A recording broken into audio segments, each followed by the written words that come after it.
experiencias de mi vida que he tenido a lo largo de unos cerca de 40 años, 35 años. El tema que vamos a abordar es el de la ecocontabilidad, antecedentes, desarrollos y perspectivas, que es el producto de reflexiones, de estudios, de seminarios a lo largo de mi vida, pero especialmente de un grupo de estudio que formamos en la Universidad del Quindío en el año 2002 y del cual participó un grupo de profesores. Especialmente allí estaba un joven profesor, el profesor Eutimio Mejía, que después de abordar los temas que en ese seminario, cuyo propósito era introducirnos en las NIF y en las normas internacionales de contabilidad, él fue jalonando el proceso hasta derivar en la formulación de la teoría tridimensional de la contabilidad, y que ahora hemos decidido de común acuerdo, los del grupo de investigación en contaduría internacional comparada que sale de ese seminario, denominarla ecocontabilidad. Esta charla la hacemos a nombre de la Universidad del Quindío, de la Red de Investigación en Ciencias Económicas, Administrativas y Contables, y muy especialmente del grupo GISIC, Grupo de Investigación en Contaduría Internacional Comparada, fundado por el profesor Eutimio Mejía, y de su formulación fundamental, la teoría tridimensional de la contabilidad. Vamos a abordar entonces antecedentes, una referencia a la teoría tridimensional de la contabilidad y ecocontabilidad, sus fundadores. En tercer lugar, vamos a abordar la dimensión contabilidad económica, luego la dimensión biocontabilidad. En quinto lugar, la dimensión sociocontabilidad y finalmente conclusiones. Al terminar, como dijo el profesor John G., 15 o 20 minutos para resolver inquietud.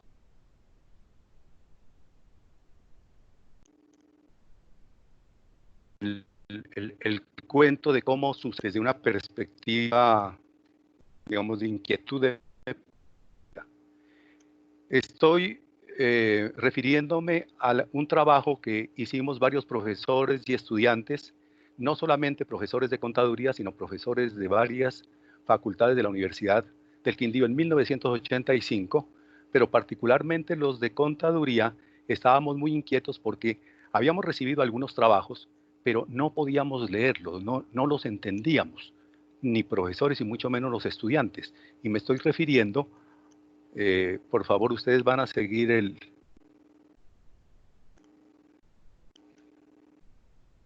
cursor. Me estoy refiriendo a los trabajos de los profesores Cañivano, Túa y Matesic. Estos profesores habían publicado, por ejemplo, el profesor Cañivano, Teoría Actual de la Contabilidad, editado en 1972. El profesor Túa, un trabajo que había salido recientemente, en el año 1983, había editado su tesis doctoral, un libro que se llama Principios y Normas de Contabilidad. Y el profesor Matesic había publicado el libro de Accounting and Analytical Methods, es decir, contabilidad y métodos analíticos. Y además, en 1957 había escrito un artículo hacia la formulación general y axiomática de la contabilidad, que fue el artículo que más, por lo menos a mí personalmente, me impresionó. Sin embargo, nuestra circunstancia desde el punto de vista de conocimiento de las bases epistemológicas era realmente pobre o inexistente. Por lo tanto, nosotros, con las inquietudes que teníamos, fomentamos el que se hiciera un seminario de epistemología, y tuvimos afortunadamente el apoyo de profesores, filósofos, doctores en en filosofía, doctores en sociología, por ejemplo, como el profesor Carlos Miguel Ortiz Sarmiento, conocido por algunos de ustedes, de quienes me escuchan, el profesor Jaime Sepúlveda. Bueno, ellos nos ayudaron en nuestras inquietudes y durante 5 años estudiamos filosofía de la ciencia, comenzando desde Aristóteles y llegando hasta los productos o puntos de vista, orientaciones y creaciones de los profesores Popper, Kuhn, Lakatos. Armados de estos conocimientos, pudimos abordar los libros de contabilidad que nos han dejado pues atónitos unos años antes.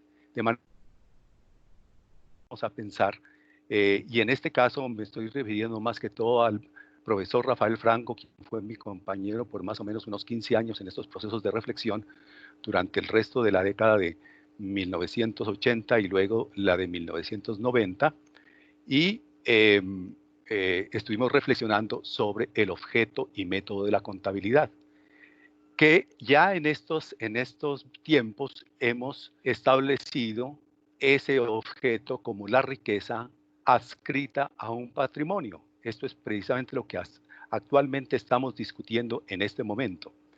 Y esta disciplina la identificamos como una disciplina multiparadigmática y plurimetódica.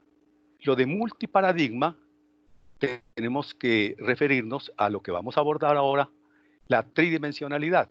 Cuando hablamos de una dimensión económica, de una dimensión biológica y de una dimensión sociocultural, estamos hablando de múltiples visiones y múltiples paradigmas que debe abordar la contabilidad para acercarse a estas disciplinas y establecer su ruta desde el punto de vista de la medición, información, control y lo que ahora estamos viendo desde la perspectiva de la salvaguardia y de la eficacia social.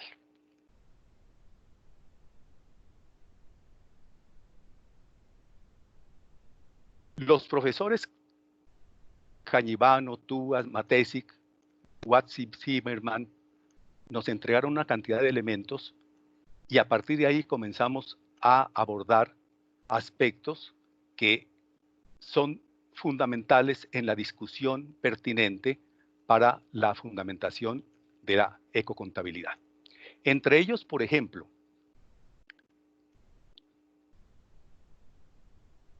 el trabajo Formulación General y Axiomática de la Contabilidad nos entregó una reflexión hipotético-deductiva para determinar la formulación de lo que sería el fundamento, la base de los criterios lógicos y la construcción de un entramado teórico inicial para de ahí armar lo que sería el constructo de las interpretaciones de la contabilidad. Luego, el profesor Matesic formula en su Contabilidad y Métodos Analíticos una división entre lo que es la teoría general y las interpretaciones, básica para ese desarrollo del cual estamos hablando y que justamente en este momento lo estamos escribiendo y muy seguramente en este año sale un libro precisamente donde vamos a proponer una discusión a propósito de esta fundamentación. Y además el profesor Matesic nos entrega en su artículo El modelo de capas de cebolla una representación contable que nos cae muy bien a propósito de la tridimensional de la contabilidad. Más allá, entonces, también avanzamos en un estudio del modelo económico único. Nos referimos al modelo económico neoliberal o fundado en la economía neoclásica y la nueva arquitectura financiera internacional, que tiene que ver con la formulación de las NIF y aspecto fundamental que es el valor razonable. Esta orientación tiene que ver con algo que la Escuela de la Regulación Francesa ha denominado la financiarización económica, y es lo que, lo que fundamenta los estándares internacionales de información financiera. Recogiendo entonces lo que decíamos antes, este trabajo del año 1957, Esquema de la Contabilidad,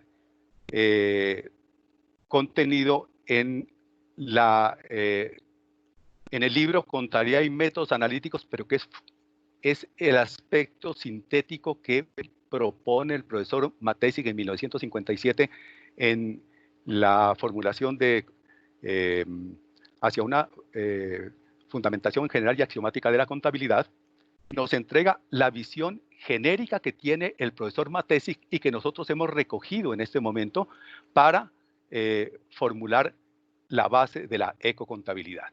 Veamos un poquito con detenimiento. Los supuestos básicos de la contabilidad establecen la base de la contabilidad monetaria y una contabilidad no monetaria, que para nosotros fue una sorpresa. No teníamos idea de esa contabilidad no monetaria.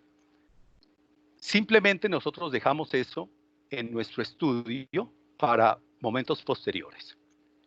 Continuamos nosotros esta aventura de ver estos procesos de la contabilidad microcontabilidad, que para nosotros era la primera formulación que nosotros escuchábamos como microcontabilidad, y una macrocontabilidad, cosa que nosotros no teníamos presente tampoco. Entonces, esta microcontabilidad nos abre el camino a las bases y a los desarrollos de la contabilidad gubernamental, de la contabilidad comercial, y también nuevas orientaciones que pensamos nosotros para nuestra sorpresa, pues una contabilidad familiar, una contabilidad patrimonial, y por supuesto ya lo que nosotros conocíamos como contabilidad de costos y contabilidad de planeación y de presupuesto. O sea, esto para nosotros, esta rama era conocida. Esta más o menos, porque los desarrollos de contabilidad gubernamental en ese tiempo eran muy pobres, y esta desconocida para nosotros. Ahora, la macrocontabilidad, por supuesto, sabíamos de las cuentas nacionales, pero nunca nos habíamos acercado a ellas. Las veíamos más como el trabajo de los estadísticos y de los economistas. Realmente es un trabajo que nosotros tenemos que abordar, y de hecho, en la ecocontabilidad lo estamos haciendo. Entonces, es la macrocontabilidad que tiene 4 frentes de trabajo: contabilidad nacional y regional, contabilidad de insumo-producto, contabilidad de flujos de fondo y contabilidad de la balanza de pagos. Sin embargo, este aspecto es uno de los más importantes que ha constituido para nosotros la puerta para la reflexión que ha implicado la innovación, o por lo menos desde nuestra propuesta, la innovación para la contabilidad, cosa que no estaba dentro de los planes. Sin embargo, a partir de simplemente de este nombre de contabilidad no monetaria, con el profesor Rafael Franco comenzamos a pensar en ello.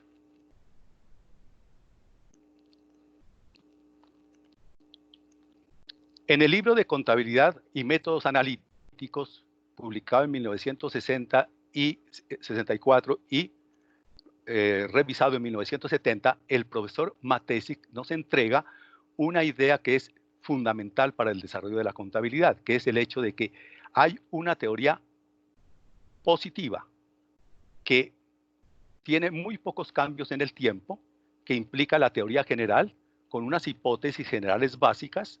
Son 9 hipótesis, y luego hay unas interpretaciones. Las interpretaciones implican las orientaciones por cada aplicación que se tenga. Por ejemplo, nosotros podríamos pensar aquí que son países, es decir, si hay en el mundo 200 países, tendríamos por lo menos 200 aplicaciones.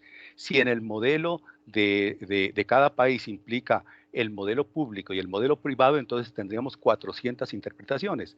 Así sería pues más o menos la orientación del profesor Matejčík en la perspectiva de los desarrollos de la contabilidad. Pero todas esas interpretaciones tienen una sola base general, que es esta teoría general, que es la teoría positiva, y aquí serían las interpretaciones dependiendo de las condiciones del entorno. Este es un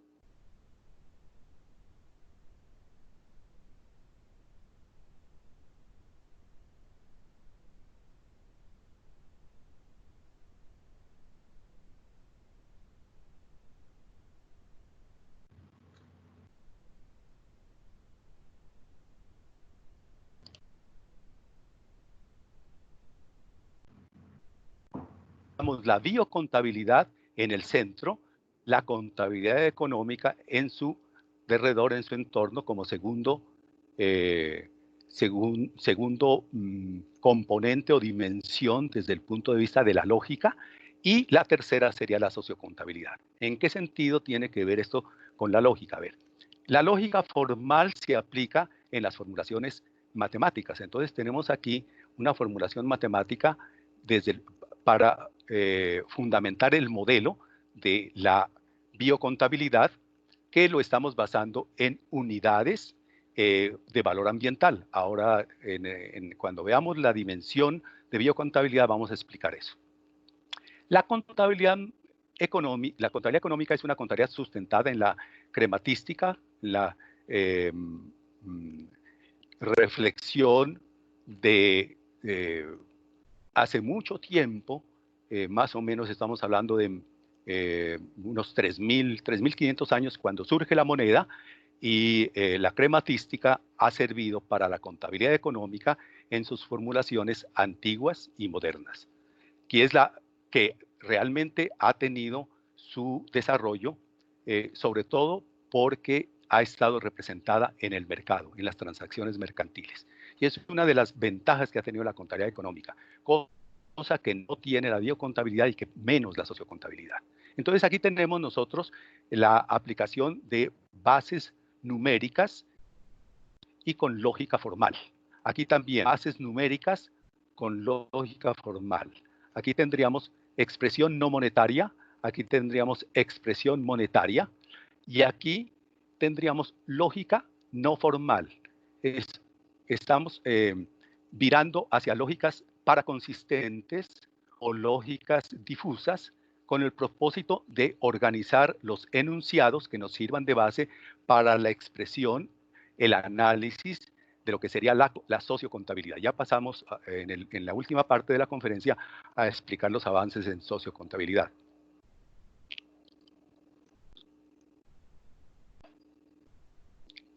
El segundo punto, la teoría tridimensional de la contabilidad, es una breve referencia, pero muy merecida, a los fundadores.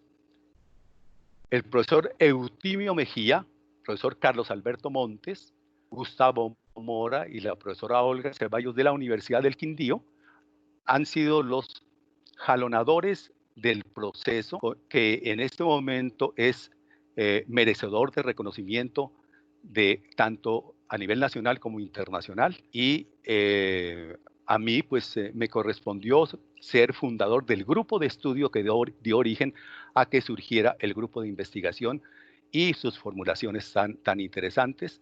Yo soy simplemente un seguidor en este sentido del profesor Eutimio Mejía y su grupo de investigación. Entonces, en el año 2002 fundamos el grupo de estudio, y de ahí surge el grupo de investigación de Contaduría Internacional Comparada, que surge aproximadamente en el año 2008 o 2007, y posteriormente se formula la teoría tridimensional de la contabilidad en el año 2011. Este es un programa, un macroprograma que plantea a través de la teoría tridimensional, T3C, que la contabilidad es una ciencia social aplicada que estudia la valoración cualitativa y cuantitativa de la existencia y circulación de la riqueza en sus dimensiones biológica, social, cultural y económica, perteneciente a y controlada por una organización social micro o macro, pública, mixta o privada, utilizando diversos métodos que le permiten cumplir su función de evaluar la gestión que la organización ejerce sobre la riqueza con el fin de contribuir a la óptima acumulación, generación, distribución y sostenibilidad integral de la mencionada riqueza adscrita a un patrimonio.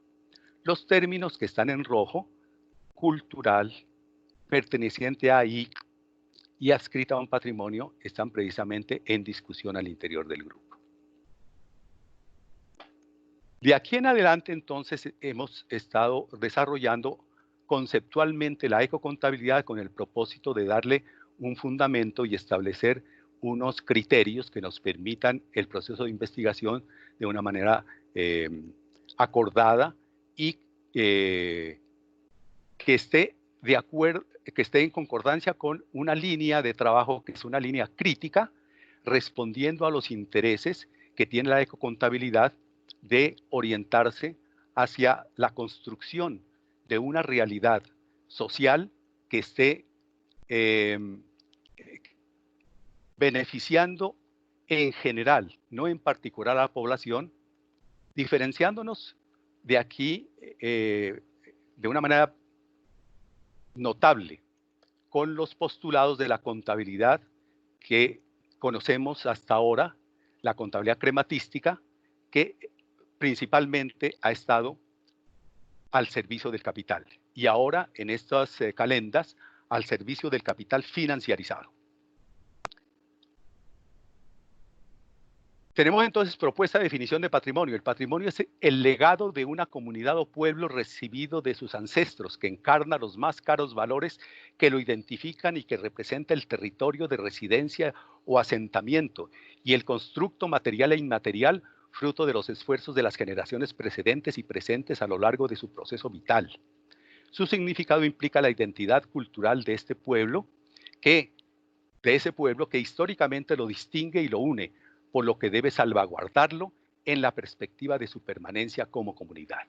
De aquí entonces, lo que nosotros tenemos que resaltar es que es un criterio, el patrimonio tiene que ver con un enfoque que es integral, es el territorio de residencia, pero además son los valores desde el punto de vista económicos, biológicos, socioculturales, que tienen un papel de identificar a un pueblo y por lo tanto ese pueblo debe a ese patrimonio salvaguardarlo en la perspectiva de su permanencia como comunidad. De aquí en adelante entonces nos vamos a estar dirigiendo, cuando hablemos de contabilidad, no solamente a la contabilidad crematística monetaria, sino a la contabilidad que tiene que ver con el patrimonio natural y con el patrimonio sociocultural. De aquí entonces también definimos la propuesta de riqueza, porque la riqueza viene aparejada con el patrimonio. La riqueza se concibe como la disposición de bienes o recursos materiales e inmateriales, naturales o artificiales, o la tenencia de cualidades y de atributos de excelencia por parte de una persona o colectividad. Entonces nosotros podríamos ver una circunstancia como la siguiente. Representando un balance, la contabilidad tendría las riquezas en el activo y el concepto patrimonial en el lado derecho del balance, en el pasivo, cuando existen patrimonios negativos, y el patrimonio como tal, el patrimonio positivo. Todo esto implica que nosotros tenemos que pensar en una fundamentación teórica, y esa fundamentación teórica de la ecocontabilidad tenemos que establecerla con desarrollos del componente filosófico, ontológico, epistemológico, axiológico, teleológico, y falta aquí uno, praxeológico, cosa que ya estamos abordando. El componente contextual, como la organización que informa, periodo, usuarios, necesidades, tipo de normalización, objetivos de información. El componente conceptual, elementos de los estados contables, criterios de reconocimiento, unidad de medida, métodos y técnicas, concepto de riqueza y sustentabilidad. Componente procedimental, requisitos de la información, estructura de los informes, informes a presentar, información a revelar, informe contable, estados contables.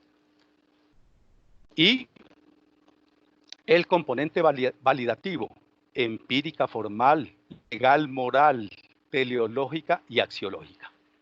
Esto ya está en desarrollo. Al final de este semestre, perdón, de este año, como les decimos, vamos a publicar un libro que tiene que ver con esto, pero estamos avanzando en la estructuración y en el proceso de reflexión de los elementos teóricos pues que nos queden faltando, hay mucho por hacer, para lo cual pues a todos los invitamos a que se sumen a este proceso, que es un proceso realmente interesante de reflexión y de construcción. El gráfico que vimos antes del año de 1957, producido por el profesor Richard Matesic, lo hemos modificado, hemos agregado lo que está en rojo, ecocontabilidad, entonces supuestos básicos ya no de la contabilidad, sino de ecocontabilidad. La contabilidad, que era contabilidad monetaria, la hemos variado a contabilidad económica monetaria. El resto queda igual, excepto aquí hay un adendo, que es el sistema de información contable público. Ese sistema, que es sistema internacional, ha sido adaptado en Colombia y en buena parte de los países del mundo. Entonces, esto era algo que no existía en 1957, y también el SCAE, que es el sistema de contabilidad ambiental y económico que ha producido la ONU. O sea, esto es producido por la ONU, pero nosotros hemos agregado lo que ya habíamos abordado, la biocontabilidad, como con dos divisiones, contabilidad biótica y contabilidad abiótica, y la sociocontabilidad como contabilidad del patrimonio material y contabilidad del patrimonio inmaterial. El resto sigue igual, microcontabilidad y macrocontabilidad. Ahora, esto también lo hemos reformulado. O sea, esta parte es más o menos igual, hemos agregado 4 supuestos o hipótesis básicas, agregamos todo lo que está en rojo, y aquí unas hipótesis también adicionales para las interpretaciones. Todo esto es igual desde el punto de vista de la construcción de las interpretaciones o modelos de contabilidad particulares referentes a cada entorno, pero aquí nosotros hemos agregado unos componentes para cada una de las dimensiones: dimensión económica, dimensión biocontable y dimensión sociocontable. Y de ahí construir las interpretaciones o los sistemas contables que nosotros conocemos como el sistema contable empresarial o el sistema contable público. En este proceso de investigación, nosotros hemos formulado algunas líneas de trabajo que se han desarrollado en algunas universidades. Por ejemplo, evaluación crítica del modelo de información financiera NIF. Aquí hemos trabajado, este trabajo está en desarrollo, por ejemplo, bases valorativas y financiarización económica. ¿A qué nos referimos con bases valorativas? La contabilidad tiene un problema, y sobre todo el modelo NIF, y es el de la mezcla de bases valorativas. Por ejemplo, el modelo NIF tiene la base del costo, tiene la base del valor razonable, entre otros, y los combina y suma los resultados como si no tuvieran diferencia, y resulta que la base lógica es diferente. De manera que el principio del devengo ha sido alterado en este modelo, y nosotros estamos reclamando precisamente una corrección en ese sentido. Por lo tanto, cuando nosotros proponemos la contabilización de lo que sería el valor razonable o de lo que sería un valor presente, lo que tendríamos que hacer es llevar los efectos diferenciales a la base del costo a una cuenta, como sería el ORI o el superávit, que nos permitan determinar unas partidas que no han sido transadas. Y esas partidas que no han sido transadas no deben afectar resultados. En el caso de la financiarización económica, la línea de trabajo tiene que ver con una orientación de el modelo económico para favorecer los resultados contables que van a acumularse en las ganancias, sobre todo de las entidades financieras. El modelo NIF es un modelo que tiene como base una orientación financiera, pero no solamente la orientación financiera que tradicionalmente ha tenido las finanzas, por ejemplo, el papel del capital bancario. El capital del capital bancario ha sido tradicionalmente el de soportar el proceso de producción de bienes y servicios reales, por supuesto, con una tasa de ganancia para el capital financiero. El problema que tenemos ahora con la financiarización económica es que hay una orientación de una priorización, ya hay un nuevo modo de acumulación, que es lo que dice la escuela de la regulación francesa, quienes han realizado unas investigaciones profundas, y nosotros hemos seguido esa línea, hemos publicado varios artículos en ese tema y hemos comprobado cómo los procesos de acumulación son inmensos, y justamente una de los resultados de ese proceso han sido las burbujas económicas que se han presentado después de la implantación en los años 80-90 del modelo neoclásico para construir el modelo único económico, y de ahí en adelante, por ejemplo, en 1998 tuvimos una crisis para el año 2007-2009, una segunda crisis para el año 2013-2015, otra crisis, y esas crisis han afectado la economía, pero han permitido la acumulación de grandes fortunas a quienes están manejando los procesos de financiarización. Una segunda línea es la formulación teórica de la contabilidad económica, que está en desarrollo. Nos referimos en este sentido a los fundamentos de los que hablábamos, la investigación que tenemos que desarrollar para establecer las bases de la ecocontabilidad, que tienen que ver con los criterios ontológicos, axiológicos, praxiológicos, epistemológicos y lógicos, y que tienen una importancia especial para que el discurso sea un discurso que sea competente y que pueda competir, que pueda validar, que pueda fundamentar su discurso frente a otras propuestas. Tercera línea, construcción del modelo propio de contabilidad económica, que es el correspondiente al modelo propio que se ha construido en muchos países frente al modelo único. Incluso los países europeos no adoptaron las orientaciones del Fondo Monetario Internacional, tanto para la economía como para la contabilidad, en los aspectos que tienen que ver con las acumulaciones relativas a lo que decíamos de la financiarización económica, precisamente para proteger la economía de cada uno de los países. Por ejemplo, en el caso de la contabilidad económica, ellos adoptaron el modelo ni pleno solamente para las empresas que están listadas en bolsas nacionales e internacionales y que tienen pertenencia a grupos económicos. En esas condiciones, son muy pocas las empresas que cualquier país puede tener y que están aplicando ni plenas. En cambio, Colombia, como adoptó el modelo... ¿Aló? ¿Aló, aló? ¿Se está escuchando bien, por favor?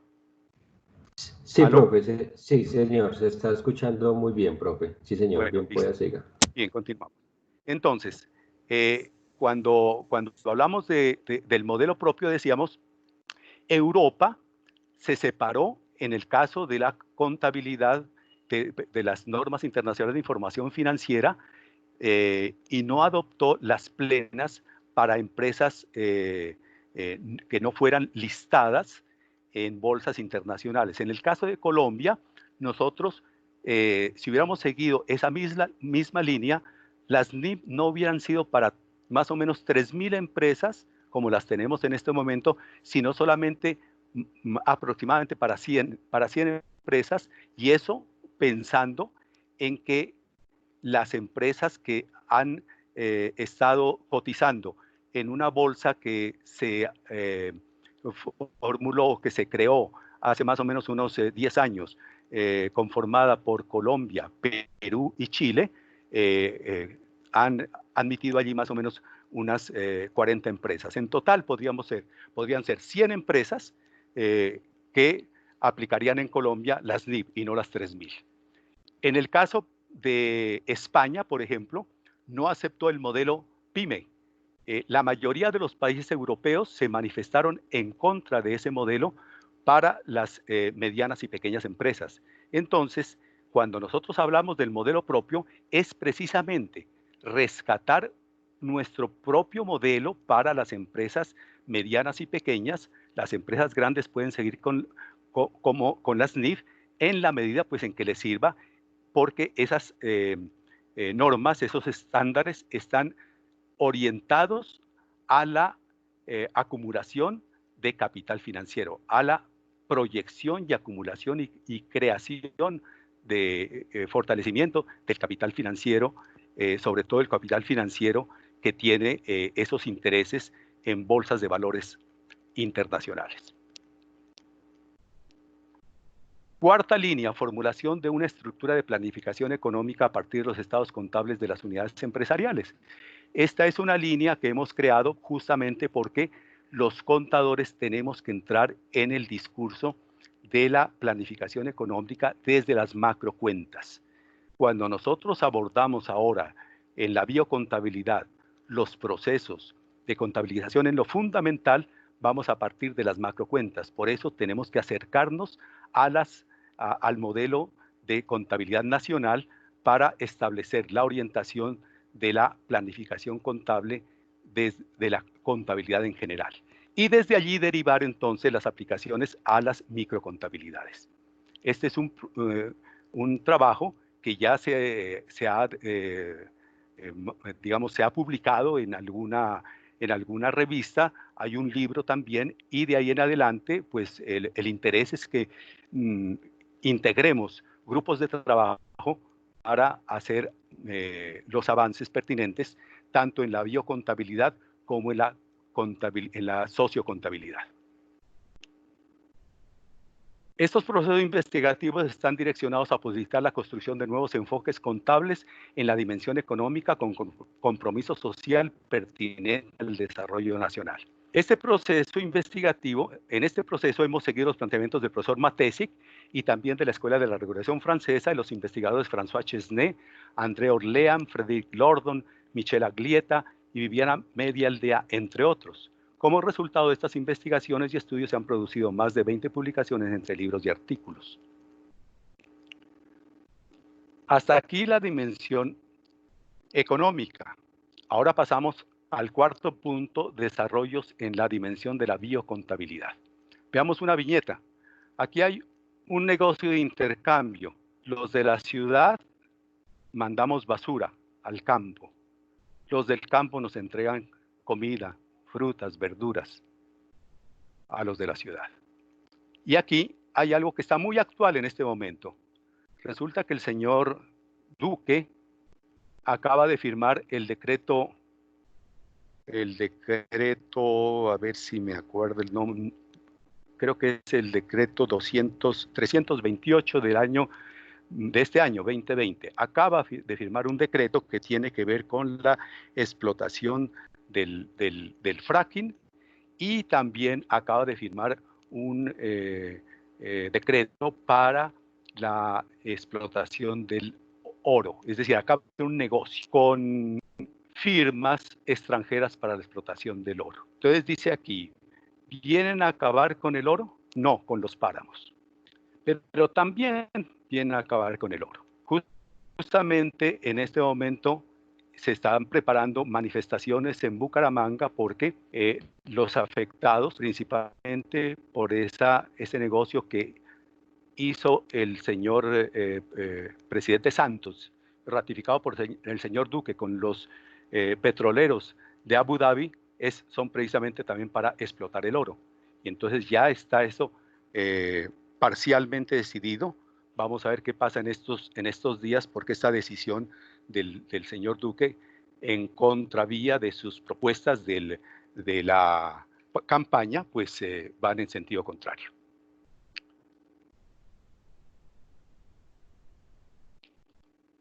Dimensión de la biocontabilidad. Aquí tenemos una definición de patrimonio biológico que no la vamos a leer porque tenemos problemas de tiempo. Vamos a pasar y vamos a abordar ya las formulaciones que el equipo de trabajo de investigación de la ecocontabilidad, en el caso de la biocontabilidad, ha desarrollado. Esta es una formulación matemática sencilla pero poderosa.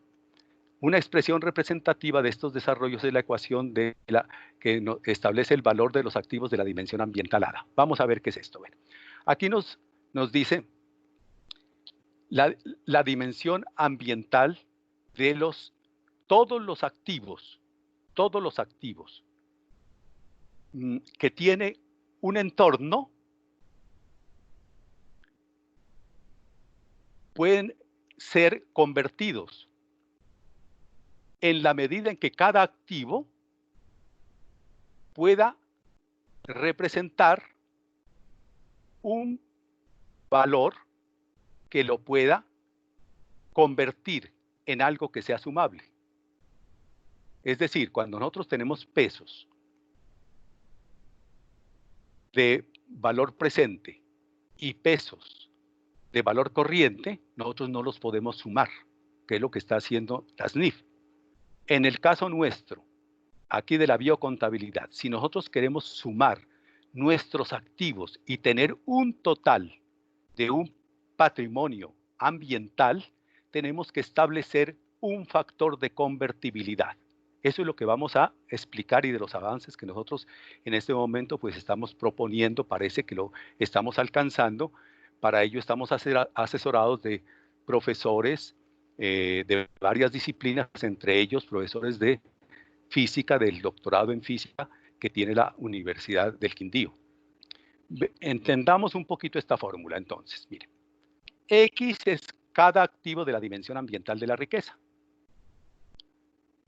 A sub X es el activo con un subíndice X de la dimensión ambiental de la riqueza. Y P sub X es el factor unidimensional para volver una sola dimensión de conversión de unidades de cada activo de la dimensión ambiental de la riqueza. Entonces, de una parte necesitamos hacer el inventario de todos los activos, que con la variación de esto nos estaría contando cada activo. Pero entonces lo vamos a dividir por clases. Entonces vamos a tener, por ejemplo, los activos biológicos, los activos biológicos animales, los activos biológicos vegetales. Dentro de los activos biológicos animales vamos a tener muchas clases de animales. Dentro de los activos biológicos vegetales también vamos a tener muchas clases de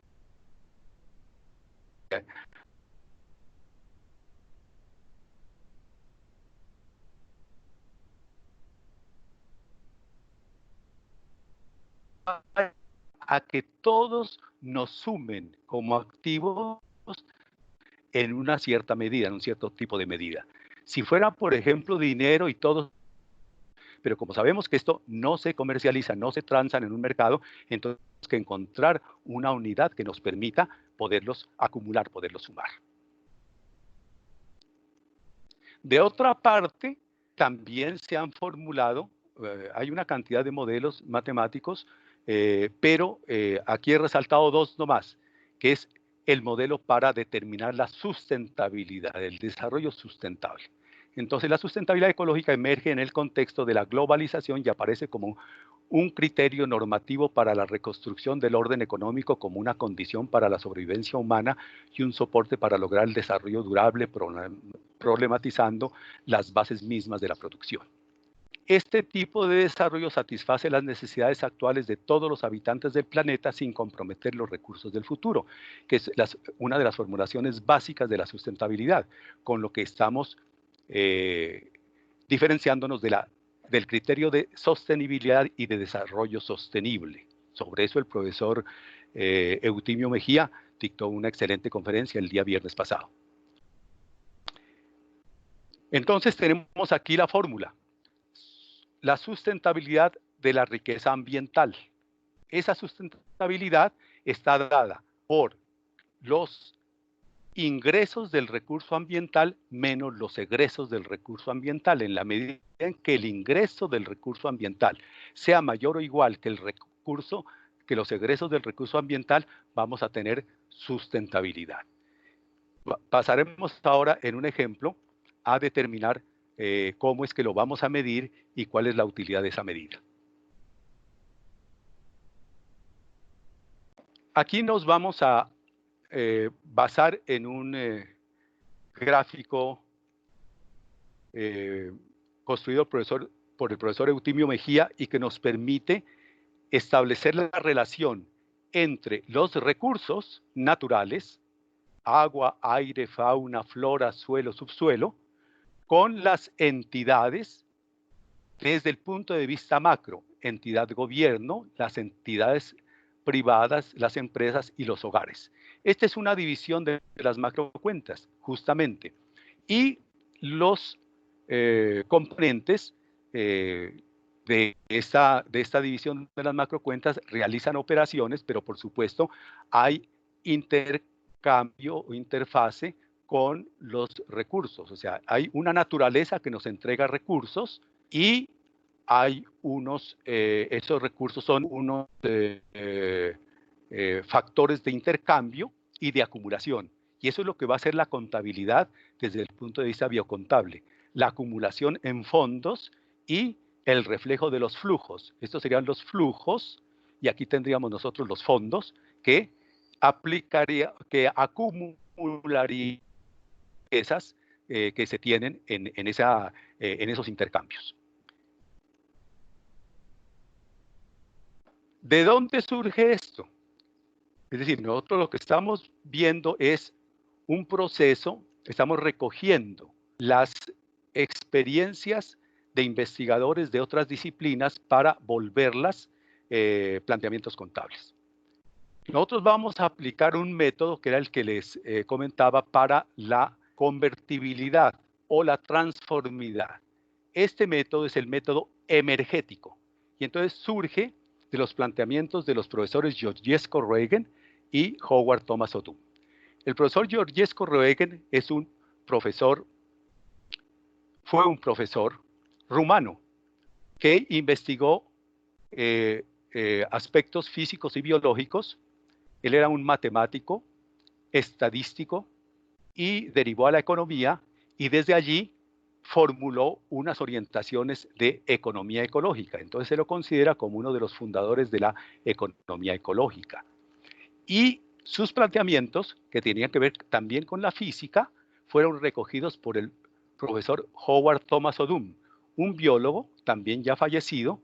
Los dos vivieron fundamentalmente en el siglo XX y el profesor O'Doon escribió un libro de contabilidad.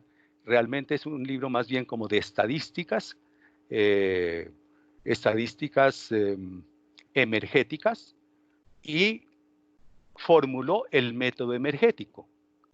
¿A qué nos referimos con el método emergético?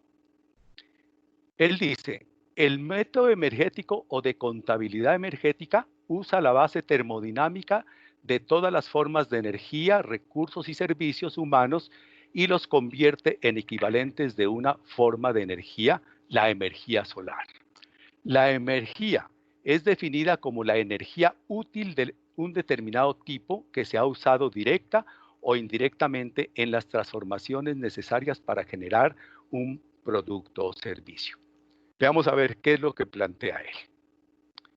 El profesor O'Doon establece que hay una energía en cada elemento de la naturaleza, tanto biológica como abiótica y como elementos artificiales. En todos los elementos que tenemos nosotros en un entorno existe energía, con N de niño, pero por efectos de la ley, de la segunda ley de la termodinámica, que es la de la entropía, solamente es utilizable una parte de esa energía y a eso él le denomina la emergía, Y luego él dice que para poder conocer lo que en un momento dado se tiene, por ejemplo, en un negocio, en una, en una granja, por ejemplo, en un cultivo de madera, o si no, en un pozo de peces. Y él, de hecho, hace una experiencia en Ecuador en los años 80, 90, con peces. Y entonces aplica este criterio de la energía. Entonces lo que él dice es que esa energía que está almacenada en cada uno de los elementos se puede contabilizar y se puede transformar en diferentes calidades de energía. Y esa, aló, aló, Sí, sí, perdón, sí, profe, lo tengo, escuchamos. Lo que pasa es que sí, una nueva persona se sumó a la reunión y no silenció su micrófono, pero lo estamos escuchando, profe. Ya voy a ver sí, cómo sí, lo porque, silencio. sí, ya, ya, Ya, sí, sí. perfecto. Entonces, Muchas gracias, profe, disculpe. correcto. Entonces, seguimos. Entonces, tenemos la energía y para transformar la energía, nosotros vamos a buscar un elemento de transformidad, es decir, que nos ayude a determinar todas esas energías de todos los elementos, nos ayuden a transformarlo a un elemento común, de tal forma que podamos operar, que sea factible operar y podamos sumar, restar o multiplicar esos procesos, esas tenencias, esos acumulados de energía y podamos dar un resultado desde el punto de vista ya sea de la acumulación, ya sea desde el punto de vista de la transformación, desde el punto de vista de la transferencia, y así entonces poder formar lo que serían una especie de transacciones y determinar cómo se transfiere la energía de un lugar o de una entidad a otra. Entonces, el profesor establece el sistema de transformidad y él dice, el método energético es una metodología útil para la evaluación de la sustentabilidad de los ecosistemas y está basado en la comparación de los flujos de energía, masa y dinero, utilizados por el socio ecosistema CES a través de la base común de la energía ligada a estos flujos. Y entonces él determina que es el julio o el joule. Esto es una unidad de fuerza que está reconocida universalmente en la física y que se aplica para medir la energía, el trabajo y el calor. Entonces, si nosotros establecemos la cantidad de joules o de julios en un elemento, nosotros podemos establecer para todos los elementos la cantidad de julios, así como en un frasco, por ejemplo, de gaseosa o de jugo o en una chocolatina, a uno le dicen, este producto tiene tantas calorías, pues asimismo nosotros podríamos tener los enjulios, porque los enjulios tienen que ver con las calorías. Un, un enjulio se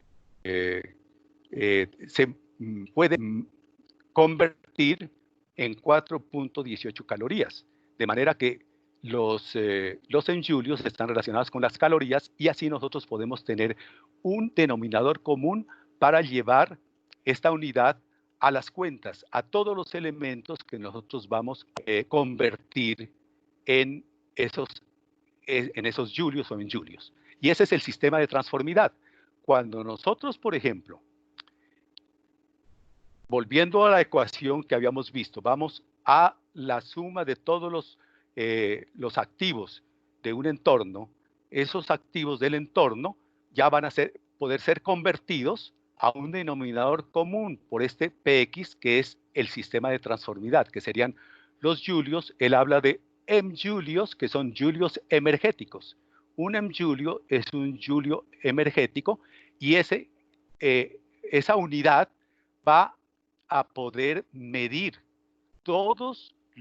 con esa unidad nosotros vamos a poder medir todos los activos de un entorno. Y se va a significar así, CEJ, CEJ. Entonces la transformidad está dada en SEJ sobre J, que son los julios energéticos. En Ecuador, en el año 2000, el profesor dio los resultados de su trabajo de investigación, que lleva muchos años allá, y entonces hizo un trabajo con peces. Entonces, dentro de los experimentos, él utilizó la medición de la luz solar, de los elementos, la lluvia, el agua de mar, las larvas de los peces, la fuerza de trabajo y el combustible, y le dio unas medidas en julios, en julios energéticos.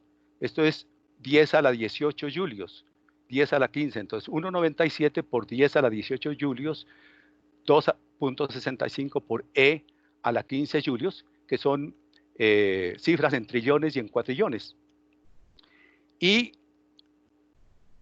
las unidades crudas las medía en esa cantidad y luego las convertía a los julios energéticos y posteriormente a una unidad de julios energéticos anuales. Y entonces tenía unidades sumables por cada uno de los elementos diferentes: luz solar, lluvia, agua de mar, larvas, fuerza de trabajo, combustible, pero todos ya estaban en una unidad común. Finalmente, él produce una posibilidad de convertir eso incluso a dólares energéticos. Y esos dólares energéticos son las expresiones que se logran a partir de la producción de un entorno en julios energéticos y su producto bruto económico. Entonces, cuando se relaciona el producto bruto económico con los julios energéticos, se puede transformar esta medida que está en julios energéticos anuales en dólares energéticos anuales. Este es algo pues que desde mi punto de vista tiene su problema en el sentido de que vamos a pasar a la medida crematística, que no es muy recomendable cuando los elementos no son elementos que se transan. Aquí pues, son elementos que se transan porque esto es una mercancía, son peces. Pero en el caso de las unidades biológicas que están en los entornos naturales, esto pues desde mi punto de vista no sería conveniente, pero sí tendríamos la posibilidad de hacerlo cuando son elementos que se transan. Entonces, nosotros recogimos de aquí ya la posibilidad de llevar esto a cuentas. Entonces, aquí nosotros hacemos un registro contable. Entonces, aquí decimos, importaciones de energía ambiental libre realizadas por naturaleza. Naturaleza, desde el punto de vista de las macrocuentas, teníamos una unidad de naturaleza. La naturaleza nos va a dar unas unidades de, por ejemplo, recursos naturales renovables. Entonces, aquí hay una contabilización de 2E a la 23. Nosotros convertimos esta E en unidades de valor ambiental. Entonces, decimos las 2E a la 23 uvas. Entonces, contabilizamos cuando nosotros recibimos de la naturaleza unos recursos renovables. Si son esos recursos renovables de la naturaleza libre, nosotros simplemente capitalizamos en patrimonio, porque nos lo regala, la naturaleza nos lo regala. Por ejemplo, cuando nosotros recibimos la luz solar, nosotros podemos acumular algo con una unidad de uvas, unidad de valor ambiental, por luz solar recibida. Por ejemplo, en el caso de los inventarios de recursos no renovables que recibamos de la naturaleza libremente, también los vamos a acumular y nos van a aumentar el patrimonio. Cosa diferente sería si nosotros hacemos un intercambio con otra entidad, porque nosotros podríamos decir que esta no es la entidad, digamos, gobierno, la entidad naturaleza, sino es la entidad de gobierno. La entidad de gobierno, esta es la naturaleza en el entorno de un país, por ejemplo, o de una región. Pero nosotros podríamos tener una cuenta de una entidad, por ejemplo, gobierno, o de una entidad, por ejemplo, empresa, y entonces ya tendríamos nosotros cuentas por cobrar o tendríamos nosotros cuentas por pagar a esas entidades. Entonces, aquí lo que queremos significar como una síntesis es que tenemos registros contables porque ya hemos vuelto unidades sumables, todas las riquezas que tenemos en el entorno natural y las podemos ya acumular también en un balance. El anterior era un registro, ahora tenemos un balance general con un tiempo. En el libro nosotros hicimos un ejercicio sobre Ciudad del Sol. Esta ciudad es una ciudad hipotética que tiene intercambios y ahora vamos a ver un gráfico los múltiples intercambios que puede tener la ciudad y para ello pues vamos a llevar las cuentas. Entonces aquí ya tenemos un balance con cuentas por cobrar, inventarios de recursos renovables, inventario de recursos no renovables, la sumatoria para los totales y un patrimonio. Podríamos tener también un pasivo porque podríamos tener nosotros un acreedor que nos haya entregado tanto recursos renovables como recursos no renovables, podría ser. Entonces aquí tenemos un gráfico que es el de la, decíamos, de la Ciudad del Sol, flujograma energético del ecosistema Ciudad del Sol. Entonces aquí tenemos nosotros la Ciudad del Sol, que está en el cuadrito sería el entorno de la Ciudad del Sol, lo que está por fuera, entonces serían tanto la naturaleza libre que nos entrega elementos, también podríamos tener nosotros intercambios con unos compradores, si nosotros les vendemos, por ejemplo, bebidas, gaseosas, licores, porque tenemos fábricas de una agroindustria o una industria específica y entonces estamos vendiendo esto. También tenemos una administración municipal que es consumidora, pero que también emite, por ejemplo, desechos o que también exporta fuerza laboral, por ejemplo. Entonces tenemos varios elementos. Veamos con un poquito más de orden el asunto. Aquí tenemos F son las importaciones. Entonces, importamos productos industriales, combustibles, electricidad. Entonces, aquí tendríamos nosotros unas entidades que nos van a cobrar porque nos están entregando estos bienes. Aquí tenemos la naturaleza libre, nos regala sol, agua de río, viento, agua de lluvia. Entonces, por esto nosotros no vamos a pagar, vamos a acumular porque está dentro de nuestro entorno.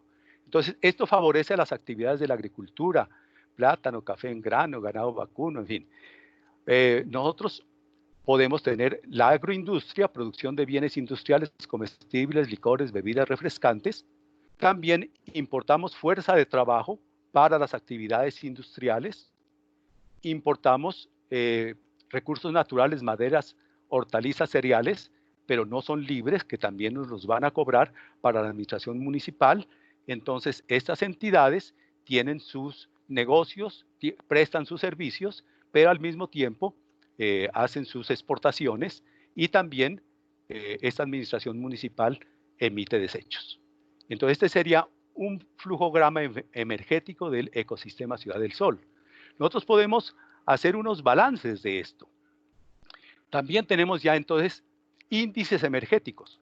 Por ejemplo, el índice de producción de energía.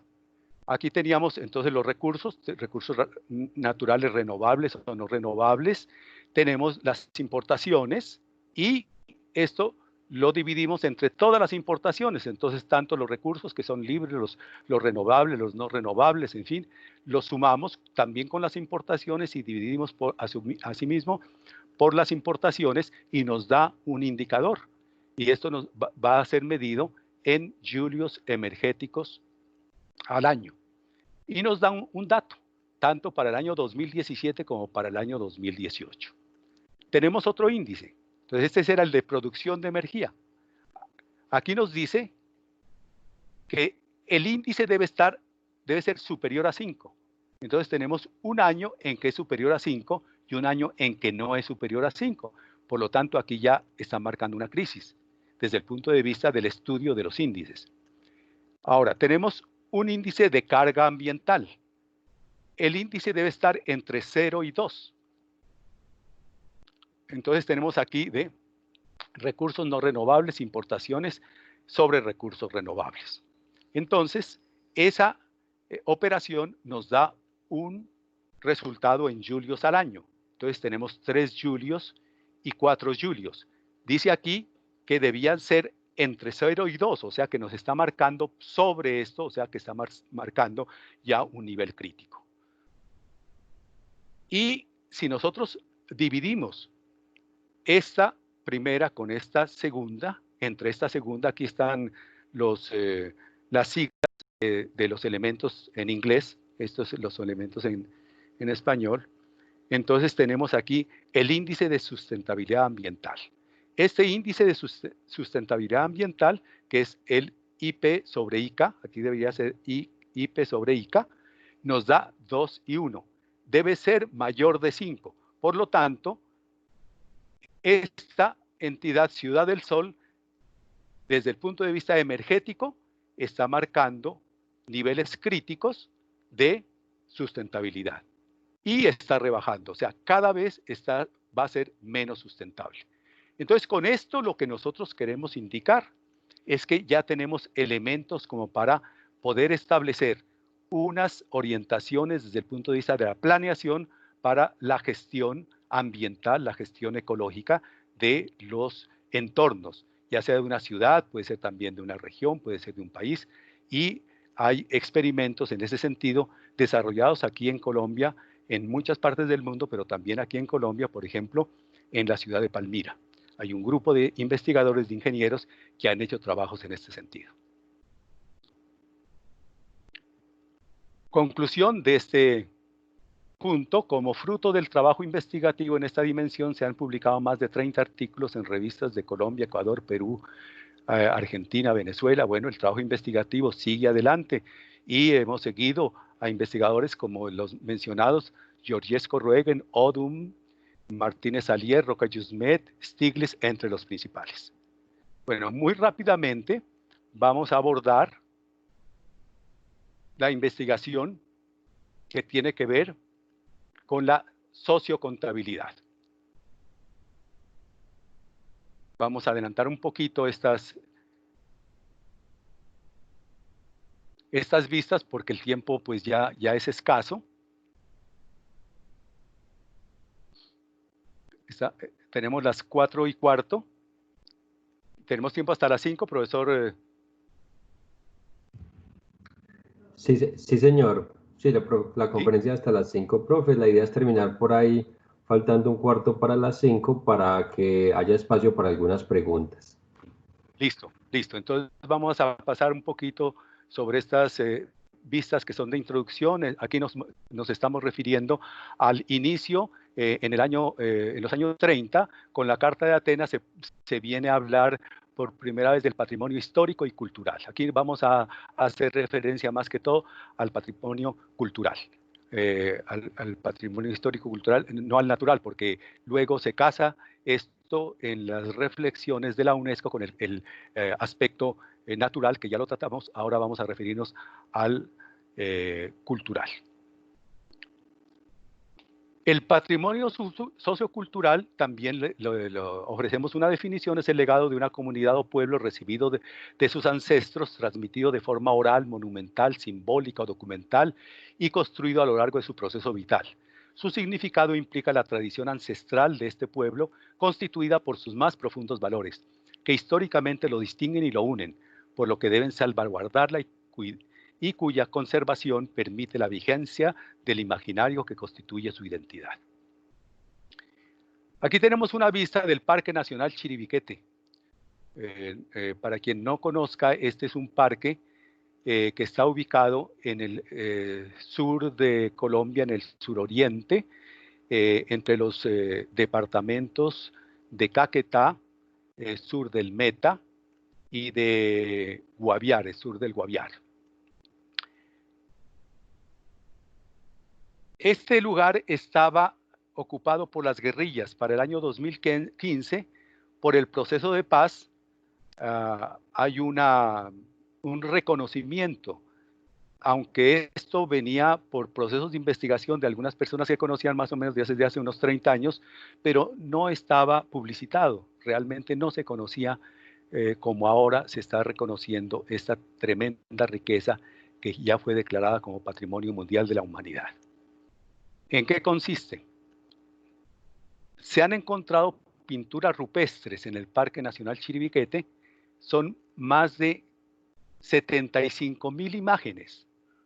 Y entonces el año 2018, desde el año 2015 se hace la gestión, el año 2018 es declarado Patrimonio Mundial de la Humanidad. Ahora veamos cómo ha sido este proceso. En 4 etapas, el parque, desde el año más o menos 18.000 antes de Cristo, ha sido lugar de culto de tribus, de grupos indígenas, hasta hace 400 años. Más o menos, casi coincidente con la llegada de los españoles, la invasión española a estas tierras. Entonces, los estudiosos, los arqueólogos, los antropólogos han dividido esto en 4 etapas. Una primera etapa que va más o menos del año 18.000 antes de Cristo hasta el 7.000, otras que va desde el año 7.000, 7.500 hasta el año 2.000. Luego hay otra etapa que ya toma antes de Cristo y después de Cristo, y luego la última etapa es más o menos de los últimos, desde el año por ahí más o menos 1.200, algo así, o 1.500, hasta el año 1.700. Entonces, en el siglo XVIII, XVII, cuando ya están los españoles aquí, parece ser que fueron los últimos años en que las tribus manifestaron su cultura en estas grandes rocas. Y nos han dejado pues una riqueza invaluable, que desde el punto de vista contable debe ser objeto de estudio, objeto de acercamiento al lugar, pero también a los especialistas, los arqueólogos y los antropólogos, para poder nosotros incursionar en ese proceso de reconocimiento, de valoración, de medición y de información y ayudar al control. Entonces, eso es como un ejemplo de lo que sería una riqueza sociocultural. El necesario desarrollo teórico y metodológico para la dimensión 3 de la teoría tridimensional de contabilidad, ahora la ecocontabilidad, es inminente. O sea, necesitamos nosotros fundamentar estos criterios de la mejor manera, de la forma más rigurosa, para podernos encontrar con los especialistas. Por ello, nosotros tenemos que establecer primero cómo serían esos acercamientos y a quiénes nos acercaríamos. Entonces, hacemos un pequeño inventario en principio de todo lo que podría ser riqueza sociocultural. Veamos un poquito de esto. Son de índole histórica, tradiciones, testimonios, documentos. Artística, científica, medicinal, saberes tradicionales, ancestrales, modernos. Jurídica, ingenieril, geográfica, mapas, documentos. Económica no transaccional, procesos productivos tradicionales. Psicológica, estética, arquitectónica, construcciones, monumentos. Arqueológica, monumentos, esculturas, tumbas, artesanías, joyas. Lingüística, musical, lúdica. En fin, imagínense ustedes un lugar donde haya mucho conocimiento y esté dividido esto en compartimentos. Por ejemplo, una biblioteca. Si nosotros ubicamos una biblioteca por temas, entonces podríamos hablar de temas culturales. Si vamos nosotros a una universidad y entonces vemos, por ejemplo, lo que son las facultades y los programas, podríamos hablar de programas para construir una cultura. En esas condiciones, nosotros podemos establecer una relación con culturas que son parciales, que son individuales, que son, diríamos, pequeños grupos culturales. Pero al mismo tiempo podemos hacer una reflexión de lo que es un país. Entonces podríamos hablar de una cultura que permea a diferentes regiones y diferentes núcleos sociales. Por ejemplo, la cultura idiomática, o por ejemplo, la cultura de las tradiciones y, digamos, carnavalescas, o la cultura musical. Entonces, en ese sentido, nosotros podríamos tener diversos enfoques, unos que son un poco más particulares y otros que son mucho más unificadores o más permeabilizadores de lo que serían los entornos y los grupos sociales que las practican. Todo ello es lo que nosotros tenemos que pensar desde el punto de vista de la fundamentación de la dimensión sociocontabilidad para poder establecer, digamos, unas estrategias de acercamiento. Ahora vamos a ver unos casos que nos permiten entrar a trabajar ya en la práctica algo pues que nosotros estamos recién incursionando y que estamos proponiendo como formas de valoración sociocultural. Vamos a ver el caso del galeón San José. Una especie sumergida se llama pecio. Caso del pecio, galeón San José. Vamos a hacer este ejemplo. Los 600 metros cúbicos de tesoro que guarda el San José. A unos 600 metros de profundidad frente a las costas de Cartagena de Indias, Colombia, yace el pecio que guarda uno de los mayores tesoros subacuáticos del mundo y una parte destacada de la historia de España y Colombia. Se trata del galeón San José de 40 metros de eslora, hundido en la batalla de Barú por la flota británica del comodoro inglés Charles Wagner. El San José, que acababa de cargar riquezas del virreinato del Perú en la feria de Portobelo, Panamá, se enfrentó el 8 de junio de 1708 sobre las 19:30 horas al buque insignia de la flota británica, el Expedition. Tras enormes andanadas entre ambos navíos, se produjo una tremenda explosión y en la nave española, y desapareció bajo las aguas en escasos minutos. Bueno, luego el Ministerio de Cultura emitió un comunicado el 23 de enero que declara en firme el pecio del galeón San José como un bien de interés cultural del ámbito nacional.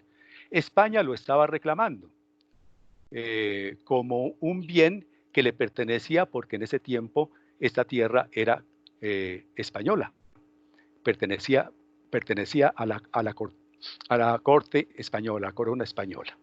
Entonces, habían entrado en unos litigios y finalmente se define esto con esta declaratoria y ya España ha aceptado que esto es colombiano, pero que quiere entrar a asesorar el proceso a efectos de que esta riqueza pueda conservarse con fines no comerciales. Eso tiene su sentido por lo siguiente. Resulta que hay un inventario, todo lo que está en rojo son inventarios de unas representantes, personas que han representado una entidad que había entrado bajo el gobierno del señor Santos en un acuerdo con Colombia para hacer el rescate. Entonces tomaron fotografías con unos equipos especiales y encontraron aproximadamente lo siguiente según lo que ellos dieron en su informe. Ellos calculan que en general la carga estaba intacta, que hay algunas cosas que están regadas, pero que se supone pues que están completas. Entonces hay, por ejemplo, monedas de oro de 8 escudos, 11 millones según la cuenta de lo que fue cargado en Portobelo. Entonces, esto son 310 años más o menos. El contenido material es oro y se ha hecho un cálculo que yo lo convertí a pesos, son 32 billones de pesos, porque está calculado aproximadamente en 8.000 millones de dólares. Reales de plata, de lo cual no hay un cálculo, esto simplemente fue inventado para el ejercicio. Lingotes, barras de oro, discos de oro, oro en polvo en bolsas, cañones de bronce, sí son 22, jeringas de plata, anclas, son 7 anclas, tazas de porcelana china, periodo Kashfi de 1654, botellas de ginebra holandesa de tipo cajón y botijos, cántaros y jarras. Entonces, para el ejercicio se pusieron las cifras en negro con el propósito de llevar esto a un ejercicio, a medirlo, pensando en que va a ser valorado al valor monetario, pero nosotros vamos a aplicar los criterios de unidad de valor social, la UVS. El número de unidades se categorizará en puntos para darle un valor que se reflejará en VS. Así, 100 puntos para cuando es mayor de 10 millones, 75 puntos para cuando es mayor de 1 billón, 50 puntos para cuando es mayor de 1000 y 25 puntos para cuando es mayor de 0. Tenemos unos criterios para los números de unidades, antigüedad en años, estado del elemento inventariado y valor monetario. Así como lo dijimos antes, entonces podemos establecer esos valores dependiendo de cómo se, categoricen.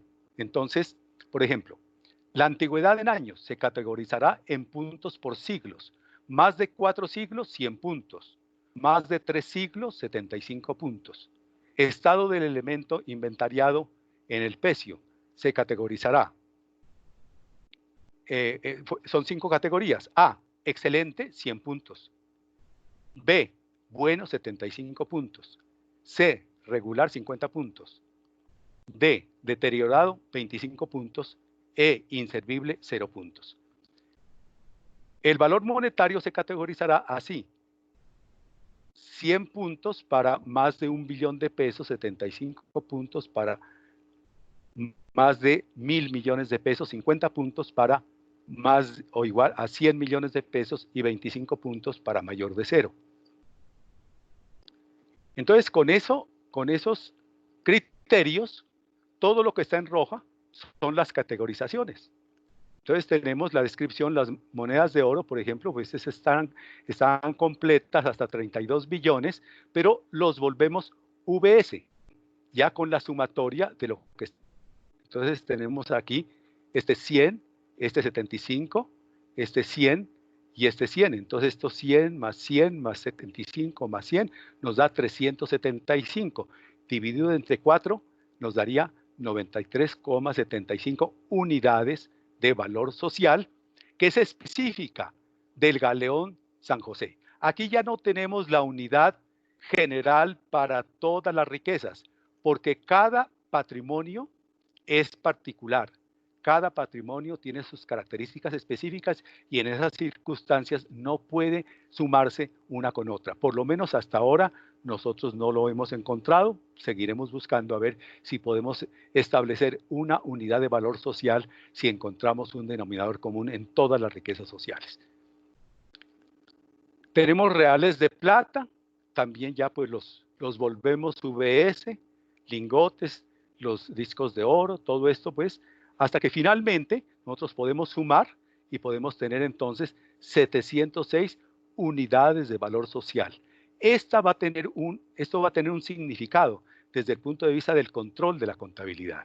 Esa unidad de valor social, en el caso de los pecios, puede ser comparable con otro pecio. Por ejemplo, en la experiencia de las búsquedas por parte de los arqueólogos especialistas en riquezas submarinas, han encontrado en el inventario que hay más o menos 120 buques hundidos en el Pacífico. Algunos de ellos fueron encontrados en esas mismas fechas, seguramente los que se hundieron en profundidades no hondas, pero muchos se hundieron en mares profundas, de manera que esto está por investigarse, por encontrarse, y pues hay muchas riquezas.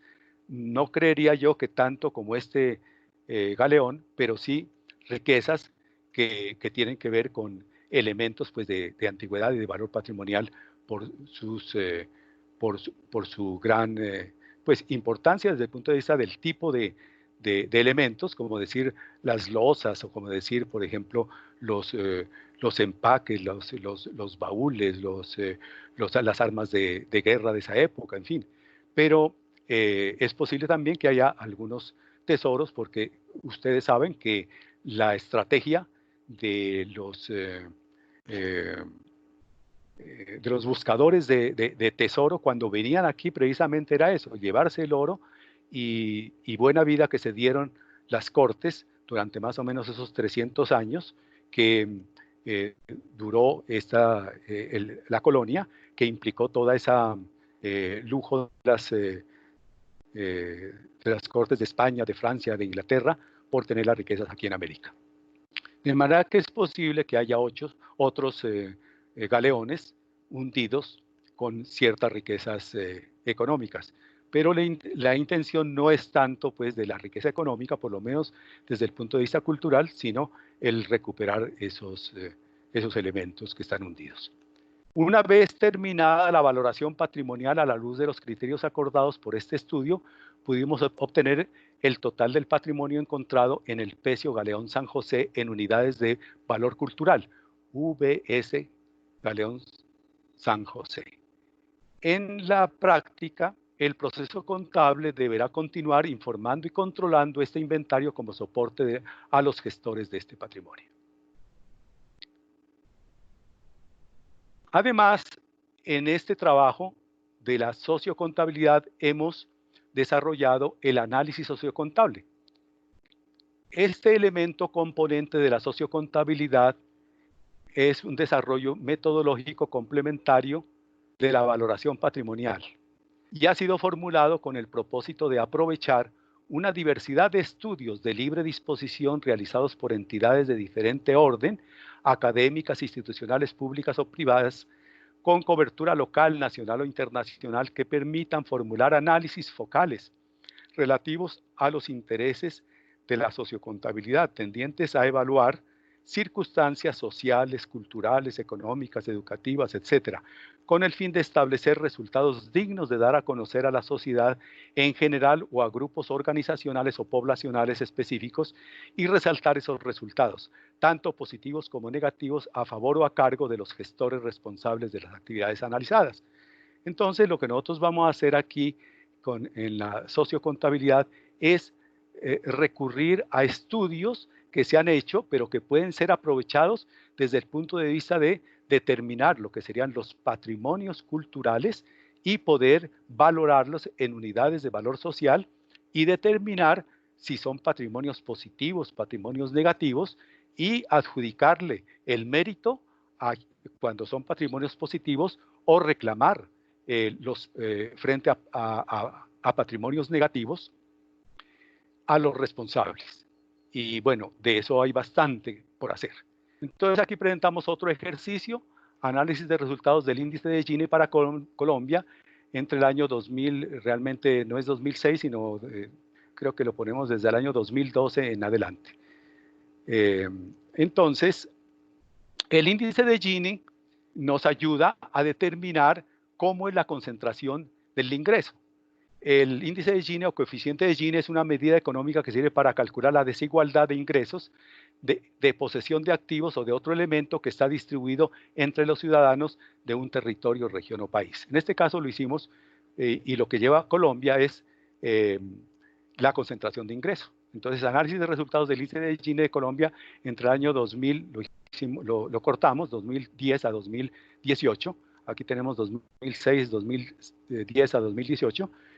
Para tomar lo que es el gobierno de Santos y estos años parcialmente aquí y el año 18, el año 18, porque no hay más estadística, no hay del año 19, de Duque. Entonces, tenemos aquí el Gini real. Tenemos 55, 54, 53, 53, 53, 52, 51, 50, 51. Paso a explicarles un poquito esto para la presentación del ejercicio. Este es una media, 35.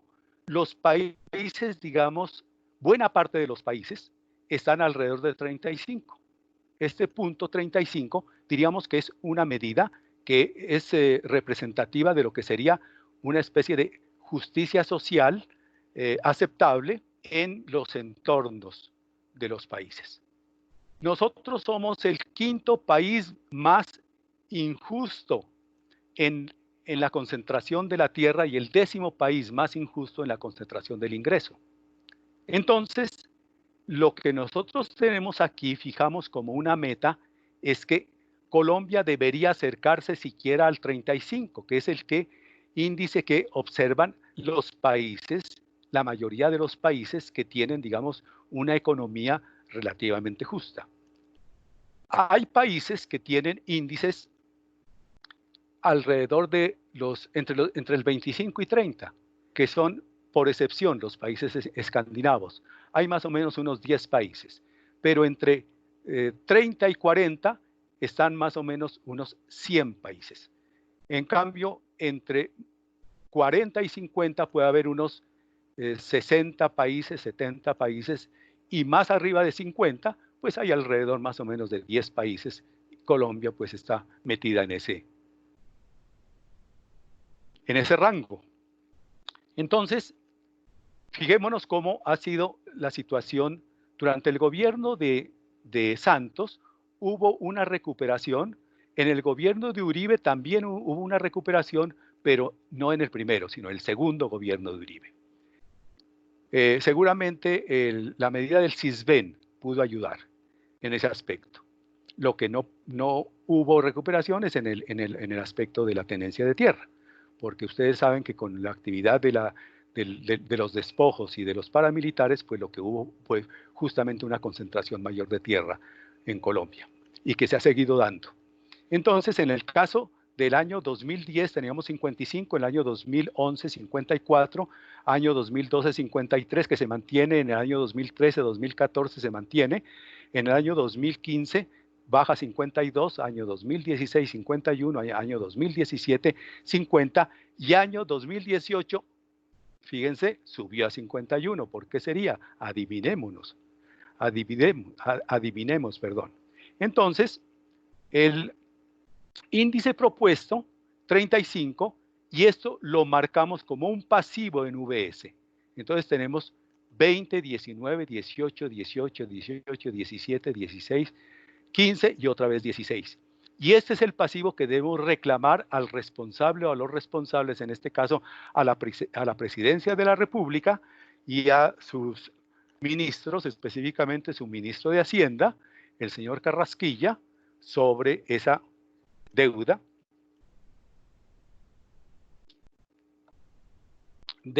que comienza nuevamente a crecer en el sentido pues de la acumulación del ingreso.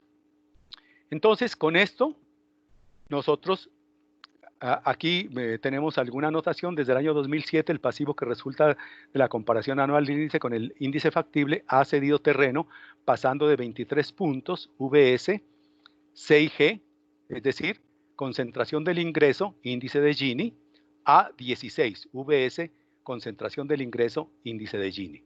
Durante 2019 lo más probable es que haya continuado el incremento dadas las políticas socioeconómicas de Uribe, Duque, Carrasquilla. Una vez terminada la evaluación a la luz de los criterios acordados para este estudio, pudimos obtener el comportamiento del índice de Gini y el del pasivo que el Estado colombiano tiene para con la población del país.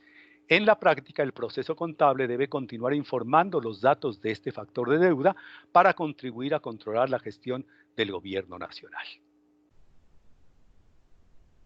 Finalmente, tenemos que decir pues, que este trabajo está en un proceso de identificación. Estamos identificando las clases de los patrimonios material y inmaterial, las características básicas del patrimonio cultural material, del inmaterial. Todo esto pues tenemos que llevarlo a investigaciones empíricas, los procesos de valoración, objetivos y criterios, el control del patrimonio cultural, la salvaguardia del patrimonio cultural y modelos contables para el patrimonio cultural, que es lo que estamos construyendo.